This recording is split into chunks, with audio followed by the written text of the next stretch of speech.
World YouTube channel. Okay, now bootstrap அப்படிங்கிற ஒரு வெப்சைட்டை நம்ம யூஸ் பண்ண போகிறோம். நம்மளோட கோடை வந்து இன்னும் ஸ்டைல் பண்ணுறதுக்கு யூஸ் பண்ண போகிறோம். அதுக்கு நியூ டேப் ஓப்பன் பண்ணிக்கோங்க. பூட் ஸ்ட்ராப் அப்படின்னு டைப் பண்ணிக்கோங்க. இதை ஓப்பன் பண்ணிவிட்டு கீழே ஸ்க்ரோல் பண்ணி சிடிஎன்னு இருக்கும். இதில் ஃபர்ஸ்ட் லிங்க் வந்து காப்பி பண்ணிக்கோங்க. டைட்டிலுக்கு கீழே நம்ம காப்பி பண்ண லிங்க்கை வந்து பேஸ்ட் பண்ணிவிடுங்க. பாடிக்கு கீழே நம்ம எப்போவுமே வந்து வெப்பேஜில் உள்ள கண்டென்ட்ஸ்லாம் வந்து பாடிக்குள்ளே தான் கொடுப்போம். ஸோ பாடிக்குள்ளே டிவ் அப்படிங்கிற ஒரு டேகை ஓப்பன் பண்ணுங்கள்.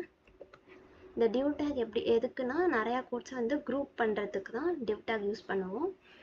டிவ் டேக்குள்ளே H1 டேக், அது வந்து ஹெடர் டேக், ஹெட்டிங்ஸ் கொடுக்கறதுக்குலாம் யூஸ் பண்ணுவோம். இந்த ஹெடர் டேக்லையும் கால்குலேட்டர் அப்படின்னு டைப் பண்ணுங்கள் and Ctrl S. Ctrl R to refresh the page. இங்கே கால்குலேட்டர் வந்து லெஃப்ட் சைடில் அப்பியர் ஆகுது. ஓகே, இப்போ வந்து நம்ம அங்கே கால்குலேட்டர் லெஃப்ட் சைடில் டிஸ்பிளே ஆயிருந்துச்சு இல்லையா, அதை வந்து நம்ம centre of the web page கொண்டு வரணும்னா அதுக்கு ஒரு கிளாஸ் யூஸ் பண்ணணும். அந்த கிளாஸை டிவ் டேக்குள்ளே தான் நம்ம யூஸ் பண்ண போகிறோம். Class equal to double quotes and இந்த மாதிரி சென்டராக கொண்டு வரத்துக்கு ஒரு கிளாஸ் நேம் இருக்குது.